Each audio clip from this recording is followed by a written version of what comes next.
can't win the fucking fight. So get out there and go. Come on. You gotta hustle up and do it. Forget about technique. Forget about what he's gonna do. Forget about any bullshit like that and fight. Don't wait to see what he's gonna do. Let him fly, Harold. Let him fly. And final round. Harold, 1 round to go. How do you have it scored? Pernell Whitaker. Pernell's doing all the punching. He should win easily.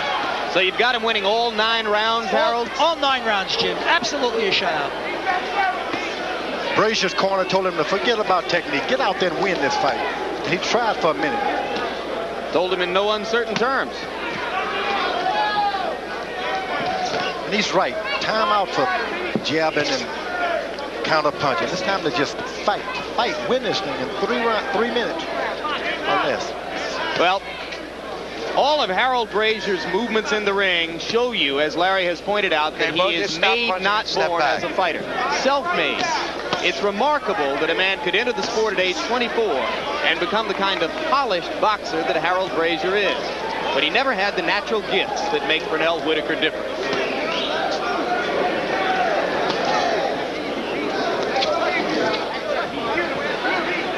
Whitaker starting to show his footwork.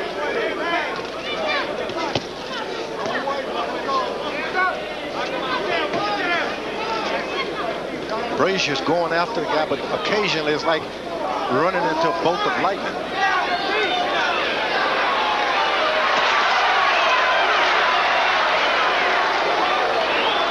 That's the viciousness I told you. Well, except he didn't step in and whack him when Brazier was standing still there and seemingly defenseless. I think Pernell looks as though he's getting a little bored with this. And so he's playing around, and I'm sure that Benton and Duval will tell him sometime after the fight that that wasn't the world's best idea.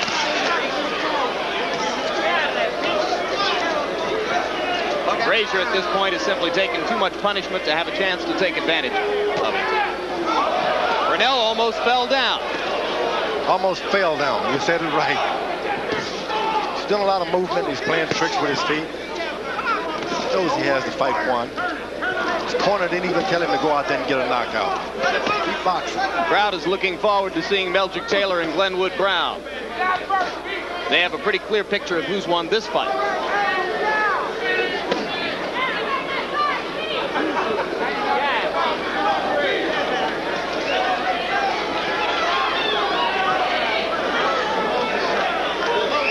Poor Harold Brazier was able to give his manager Pete Susans about 30 seconds of sincere effort before Pernell Whitaker put him back in jail. Come on, let him out. Great fighters have come back. Come on, you're... Rocky in particular. Yeah, Rocky came back. Right here in Philly.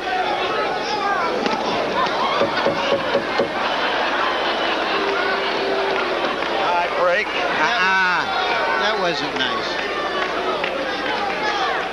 Bell. Nice, he's not. Junior welterweight, he can do it. Yep. Pernell Whitaker has proven to the world the crowd just don't like textbook.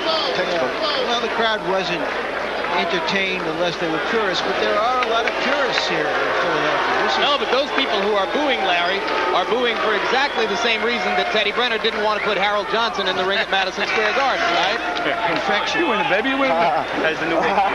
Perfection can get a little boring sometimes if you're looking for blood and guts. Here. Speaking of perfection, let's look at Harold Letterman's final card.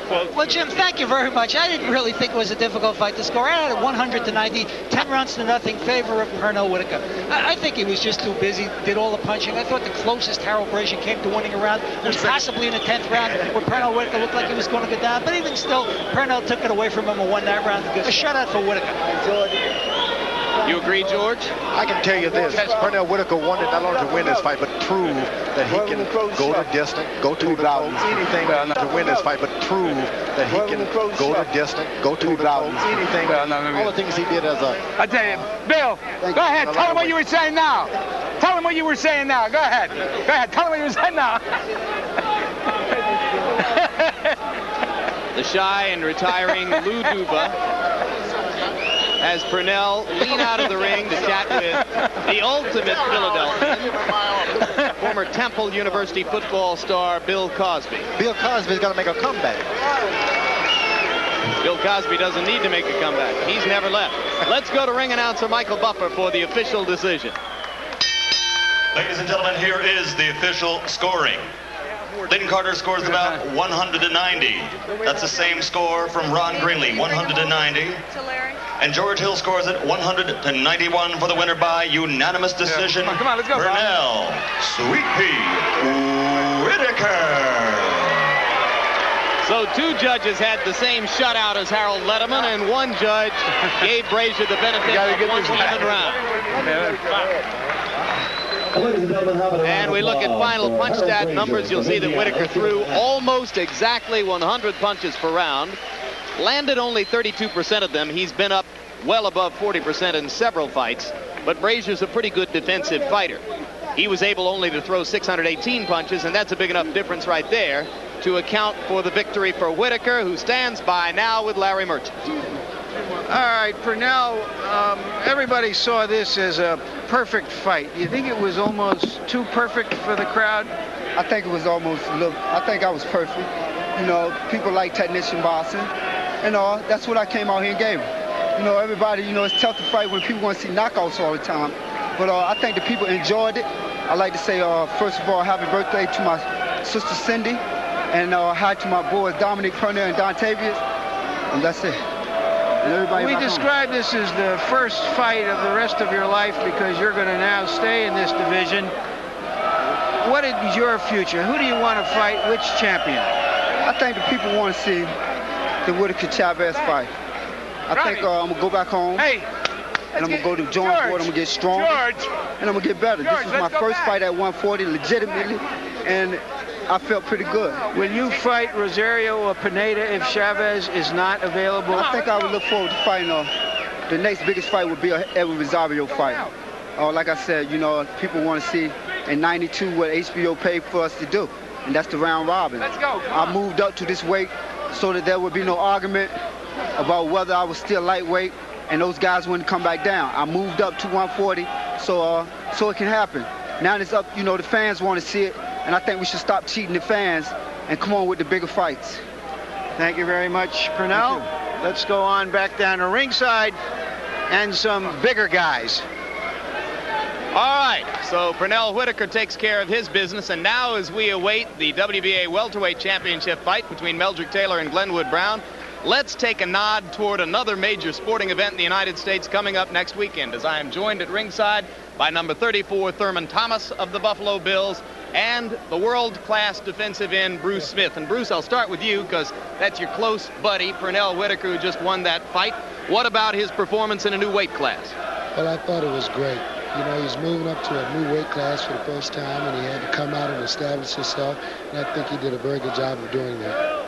Bruce, we had a football player in against George Foreman back in December, a guy who used to play a little pro ball named Jimmy Ellis.